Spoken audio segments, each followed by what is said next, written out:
I'm one of the founding fathers of graffiti. The first top 10 or top 20 writers that were out there at the time killing the trains.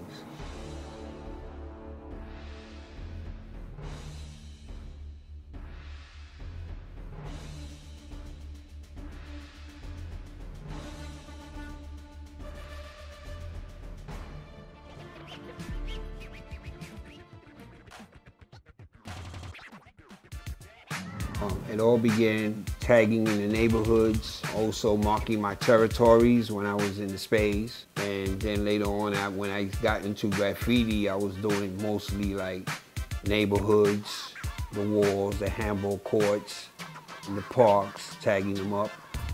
Also, I started doing buses for a minute.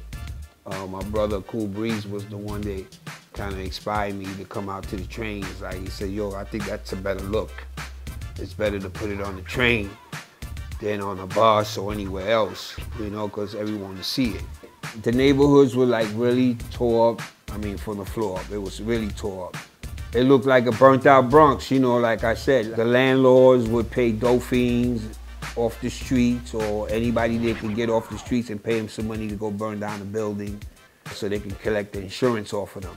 A lot of us came from poor families, you know, and bad living conditions. Sometimes you might have issues at home where you have a problem with your mother or your parents, and you take your frustration off, like by going over and go slapping some dude in the face, or getting a can of paint and writing. Take it out on something else. Take it on that big tons of steel. The train's running good. No graffiti on the trains. Everything else is destroyed, but the MTA. Why not, you know, go out to the MTA? Let's target that. When I started, it was all about trying to get the name around. It wasn't about the beauty of it or what skills I was gonna put into it. None of that. It was about getting the name around. And that's what basically anybody that came up in my era was doing the same concept. Then later on in the late 70s and early 80s, that's when they took it to the next level. People were starting to get creative with their artwork. They took it to the next level with that. So the artwork looked much better than these guys that did it in the early 70s. When I went to DeWitt Clinton, I met with a lot of writers that were already there, that were out from the Bronx, in Washula Parkway. We always used to meet at the donut shop back in the days. We used to be in the corner.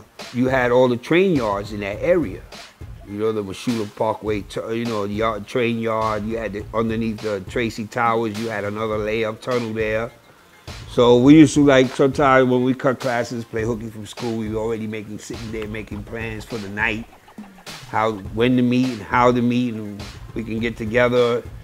Sometimes we'll go out and still, you know, go to all the local stores, because back then it was so easy to steal aerosol. So if I had a big coat, I would stuff like 4 or 5 cans or 6 cans to put on me, strap up around me, and walk out the store without a problem. All week long, I would be doing that. And by the end of the week, I done saved up somewhere between 25 to 50 cans. You know, I'm ready to hit the yards now with shopping bags full of paint. On one train, you can get at least anywhere from 3 to 5 writers, depending how much letters you're using. You know, you can get that many amount of people on one train car. One day it was like 8 of us, and there was 2 fresh white painted cars. White, they were white. And I had a close call that almost cost me my death.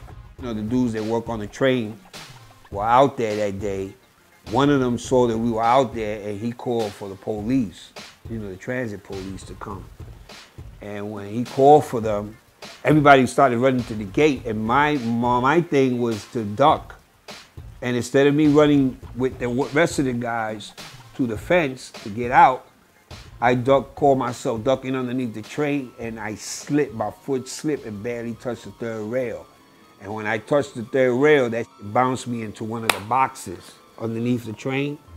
So I was out of it for like about 20 minutes. Knocked out. You know what I mean?